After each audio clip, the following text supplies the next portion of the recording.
The chandelier above the dining table caught the late afternoon sun, scattering fractured light across my mother's pearl necklace. I watched those tiny rainbows dance while her voice, sharp, practiced, performing, filled the space between us like expensive perfume gone sour. "Darling, you understand, don't you? Your sister needs this right now." The word "needs" landed heavy. Everything in this house was heavy. The silverware. The silence between sentences. The way my father's eyes slid past me toward the window, as if I were something unpleasant he'd rather not acknowledge. I gripped my water glass. The condensation made my fingers cold. "My car," I said quietly. "You sold my car.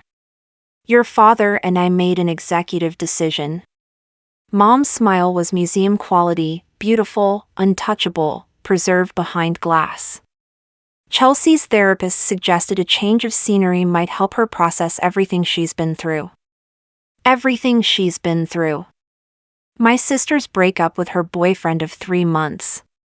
A breakup she initiated. After cheating on him. With his cousin. But we don't talk about that part. "So you sold my Mustang." My voice came out steadier than I felt.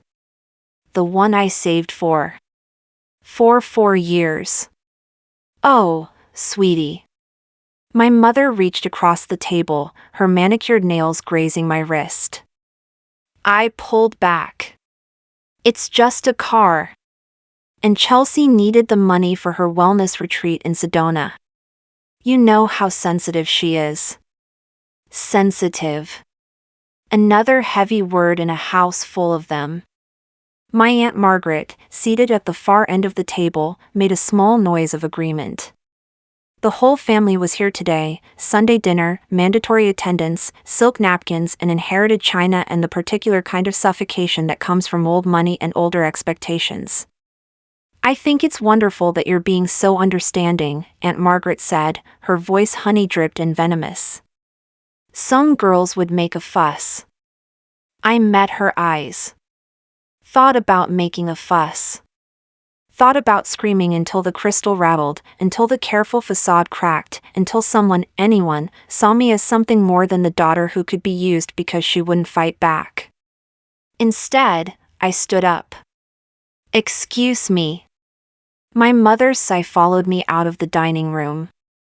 So did Chelsea's voice, bright and careless. "God, she's so dramatic lately." The hallway stretched long. Family portraits lined the walls, generations of wealth accumulated, displayed, weaponized. I'd always felt like a forgery hanging among originals. I found Jake on the front steps, exactly where I'd left him. He stood when he saw my face. "Hey." His voice was low, careful. "You okay?" I wasn't. But Jake didn't belong in this world of performance and pretense, and I loved that about him. He wore his flannel shirt like armor against their judgment, his work boots scuffed and honest, his hands calloused from a real job that didn't involve boardrooms or trust funds. "They sold it," I said. He didn't ask what. He already knew. I'd texted him during the appetizer course, hands shaking under the table. "Your Mustang." I nodded. The tears came hot and fast, and I hated them. Hated that I was crying over a car, over money, over the same pattern repeated since childhood: take from the quiet daughter, give to the loud one, maintain the peace by sacrificing me piece by piece until there was nothing left. Jake pulled me close. He smelled like sawdust and coffee and something indefinably safe. "We can fight this," he murmured against my hair. "There are legal options." It was technically in my father's name. My voice broke. I was saving up to transfer the title. I was so close. For years of working at the university library. For years of setting aside every spare dollar while my sister spent her allowance on handbags and Instagram-worthy brunches. For years of dreaming about freedom with an engine. "I'm sorry," Jake said, and I believed him. He was the only person who said sorry and meant it. The front door opened behind us. Chelsea stood there, backlit and beautiful, her highlighted hair catching the light like she was perpetually starring in her own commercial. "Mom wants you back inside," she said, examining her nails. "We're doing dessert. Tell Mom I'm not hungry." Chelsea's expression shifted, something almost like concern crossing her features before vanishing. "Are you really that upset about the car?" "I mean, it was kind of old anyway." "It was mine." "Technically, don't." The word came out harder than I intended. "Just don't, Chelsea." She blinked, surprised. I rarely pushed back. I was the accommodating one, the understanding one, the one who absorbed everyone's chaos and kept smiling. "Whatever," Chelsea said, recovering quickly. "Enjoy your poverty boyfriend." She went back inside. The door closed with a soft, expensive click. Jake's jaw tightened. "One day I'm gonna tell her exactly what I think of her." "Don't." I touched his arm. "She's not worth it." But I was thinking, maybe I'm not worth it either. Maybe they're right to treat me this way. Jake turned to face me, his hands gentle on my shoulders. "Stop." "Stop what?" "Whatever you're thinking." "That look on your face, I know that look." "You're worth everything, you hear me?" "Everything." The tears came again, quieter this time. He held me while the sun set and the dinner party continued without us, and somewhere in Sedona, my sister would take healing yoga classes funded by my demolished dreams. The social media posts started that night. I was lying in my apartment, the small one-bedroom I'd rented over my parents' objections, the one I could barely afford, when my phone started buzzing with notifications. Chelsea had posted a photo, her, glowing and ethereal in a sunset-lit desert landscape, hands pressed together in prayer position. The caption read, "So grateful for family who supports my healing journey." Some people don't understand trauma, but I'm blessed with parents who prioritize mental health over material things. #blessed, #family first, #healing journey. The comments rolled in. Friends of the family, relatives, Chelsea's army of followers, all praising her bravery, her vulnerability, her strength. Then came the sub-tweets. The vague posts that weren't vague at all. It's sad when siblings can't be happy for each other's growth. Some people care more about things than people. Jealousy is a disease. Get well soon. My cousin Emma texted me, "Is it true you threw a fit at dinner because your parents helped Chelsea?" Then my Aunt Susan, "Your mother is very hurt by your behavior today." Then the family group chat, which I'd muted months ago but apparently not deleted, "Mom, I'm disappointed in how selfish you've become. This isn't how we raised you." "Dad, we'll discuss this at next Sunday's dinner." Chelsea, "I just wanted support and now my sister hates me." Crying face Aunt Margaret, "Some children forget how privileged they are." I stared at my phone until the screen blurred. They were rewriting reality in real time, transforming my justified hurt into selfish melodrama, my boundary into betrayal. Jake called. "Don't read it," he said. "Whatever they're posting, don't read it. Too late. Come over. Please."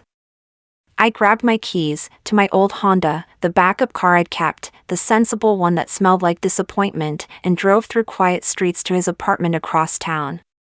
Jake lived in a modest building that my mother would call quaint, with that particular inflection that meant beneath us. But his apartment was warm, filled with books and plants and furniture that didn't cost more than my monthly salary. He opened the door before I knocked, pulling me inside like I was something precious that might blow away. "Show me your phone," he said. I handed it over. He turned it off completely, set it on the counter.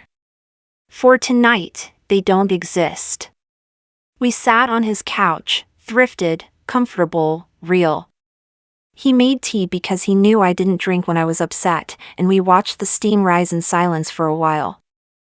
I keep thinking, I said eventually, about when I was 12. Chelsea wanted a horse. Like, desperately wanted a horse. So my parents bought her a horse. Boarding, training, equipment, thousands of dollars. She rode it maybe 6 times.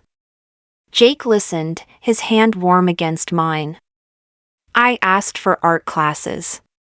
Just classes at the community center. $40 a month. They said no because we needed to be careful with money. Wait. I needed to finish. When I was 16, Chelsea crashed her car. Drunk driving. They bought her a new one and told everyone it was a mechanical failure. When I got a B+ in calculus, they grounded me for a month. The patterns were everywhere once you started looking. The different rules. The different standards. The way I'd been taught to shrink myself so Chelsea could expand. I'm the invisible daughter, I whispered. The one they use when they need someone to absorb the damage. Jake set down his tea. When he looked at me, his eyes were serious in a way I'd never seen before. Can I tell you something? My heart stumbled. Okay. I haven't been completely honest with you. The words hung between us like a storm cloud. Every worst-case scenario flashed through my mind. He's married, he's moving away, he's been using me like everyone else, my last name isn't Walker. I blinked. What? It's Whitmore. Jake Whitmore. The name meant nothing to me for exactly 3 seconds. Then, Whitmore like. Whitmore Industries? The development company? He nodded, looking miserable. My grandfather founded it. My father runs it now. I'm supposed to take over eventually. The room tilted slightly. You're rich. I'm a trust fund kid who hates everything about that world. His voice was rough. I've watched what money does to people my whole life. The cruelty, the games, the way people become disposable. I didn't want that to touch us. Didn't want you to look at me differently. So you've been, what? Pretending? Living honestly. He moved closer. I work construction because I wanted to understand what it means to build something with my own hands. I live here because a home should be about comfort, not display. He stopped, voice breaking. I fell in love with you because you're real. Because you're kind despite everything they've done to you. Because you see people, not portfolios. My mind was racing, recalibrating every interaction. Every moment I'd felt grateful he didn't judge my family's wealth because he didn't have it himself. Say something, he whispered. I thought about Chelsea's cruelty. My parents' manipulation. The way they'd sold my car without a second thought because my dreams were less important than my sister's whims. Then I thought about Jake. The way he'd held me. The way he'd listened. The way he'd never made me feel small. Are you still the same person who taught me how to change a tire? I asked. Yes.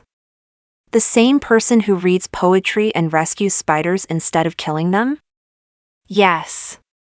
The same person who thinks my family is toxic and I deserve better? Yes. God, yes.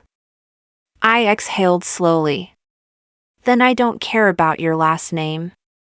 Relief flooded his face. He kissed me, soft, careful, full of unspoken apology. When we pulled apart, something had shifted. He looked different now, more solid, like a picture coming into focus. I want to help you, he said. Really help you.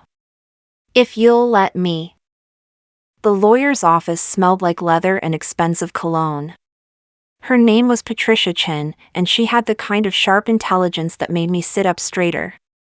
"Let me make sure I understand," she said, reviewing her notes. "Your parents sold a vehicle that you purchased with your own money, but the title was in your father's name?" "Yes. I was saving to transfer it, but they sold it before I could." Patricia exchanged a glance with the man sitting beside her, Marcus, the forensic accountant Jake had brought in. "May I ask," Marcus said carefully, "about your family's financial history? Any trusts, accounts in your name, inheritance promises?" I told them everything.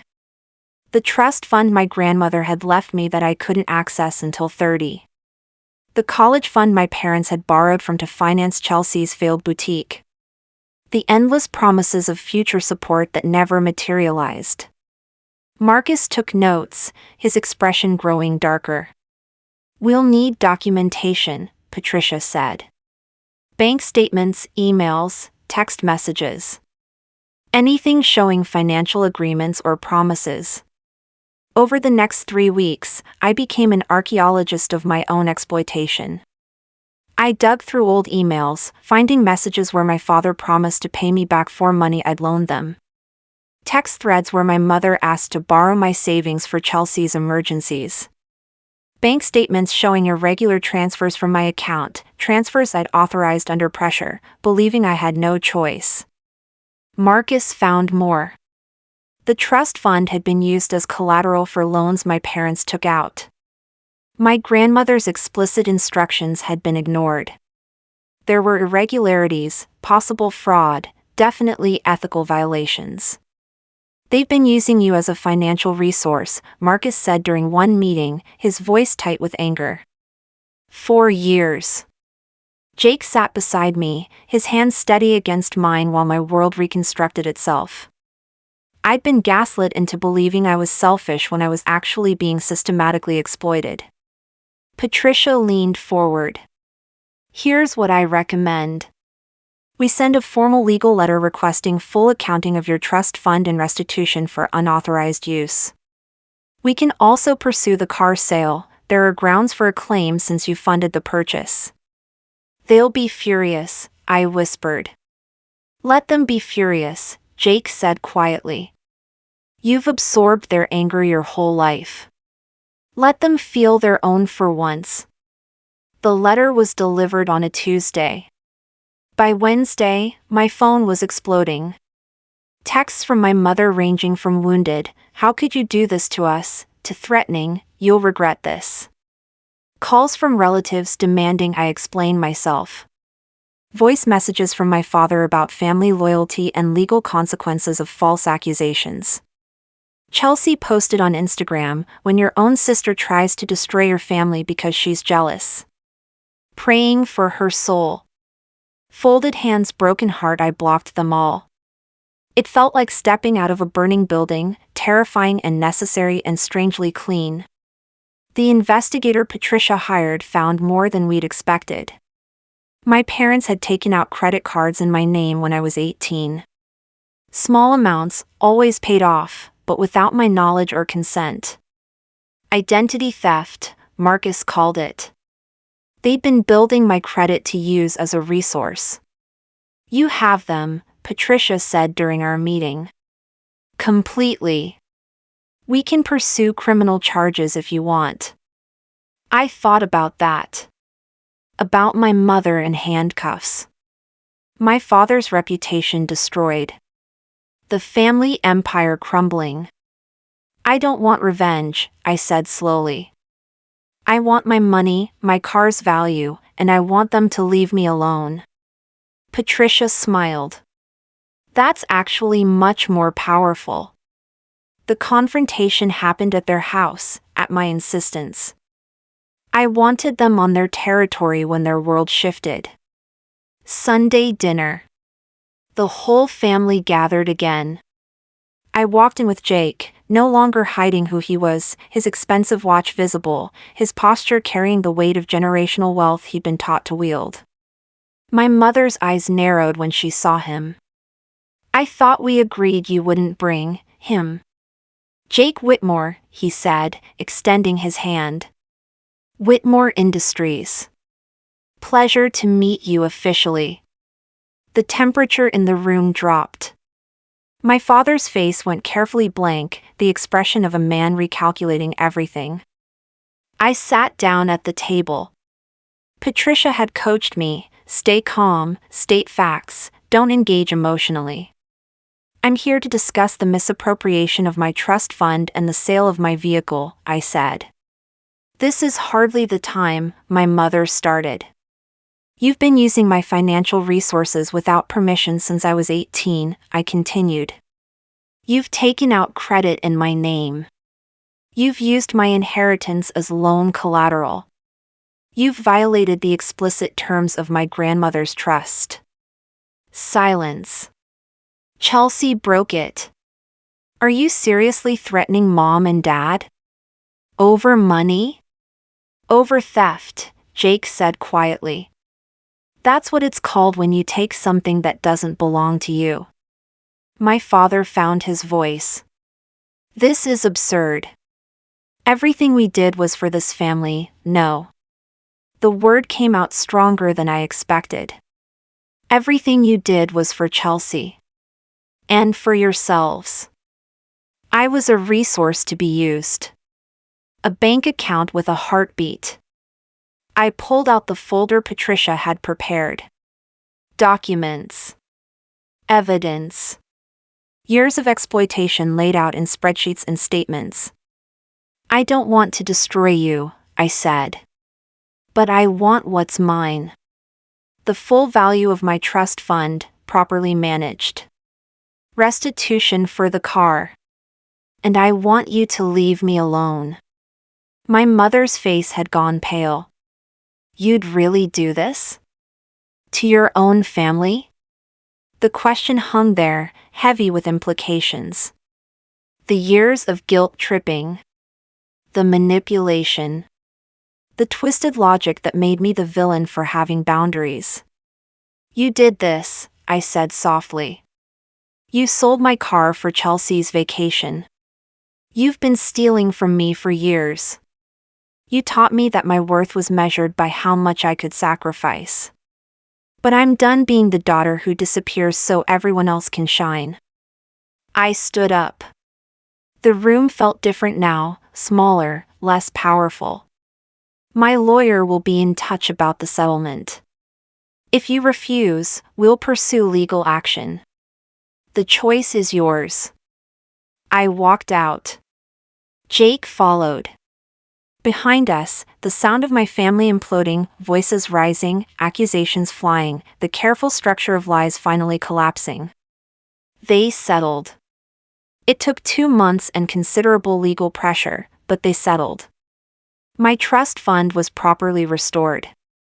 They paid the car's value plus damages. More importantly, they signed a legally binding agreement to cease contact unless I initiated it. The family gossip network had a field day. I didn't care. I deleted social media, changed my number, and started building a life that belonged only to me. Jake helped me find a new apartment, one I could actually afford with my restored finances. We picked out furniture together, not from expensive stores but from small makers and artisans whose work carried love instead of price tags. You know what's funny?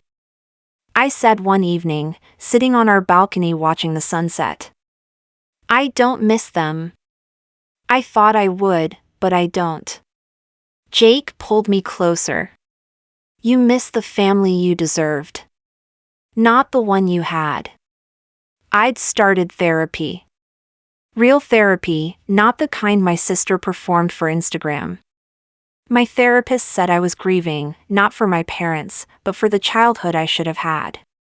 The unconditional love. The safety.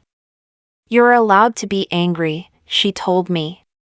You're allowed to not forgive them. Permission I'd never received before. 6 months later, I saw Chelsea at a coffee shop. She was with friends, loud and bright and performatively happy. She saw me too. For a moment, we just looked at each other. She could have apologized. Could have acknowledged everything. Could have been the sister I'd needed my whole life. Instead, she looked away. I felt nothing. Not anger, not sadness, not even disappointment. Just a quiet recognition that some people are incapable of seeing beyond their own reflection. I left without saying hello. Jake was waiting in the car. You okay? Yeah, I said, and meant it. I really am. My grandmother's trust fund included a letter I'd never seen before.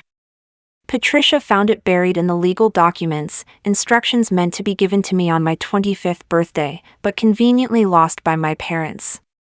Dearest girl, it read, if you're reading this, I hope you've learned that family is not defined by blood but by love. I've watched your parents mold you into something small and convenient. Don't let them. You are not a supporting character in someone else's story.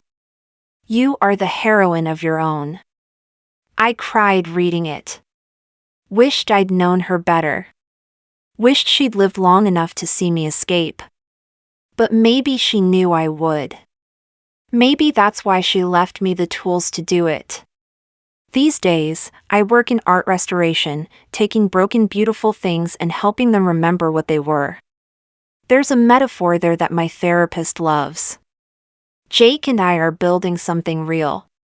No games, no pretense, just two people who chose each other without the weight of expectation or obligation. Sometimes I drive past my parents' house. The gates are always closed.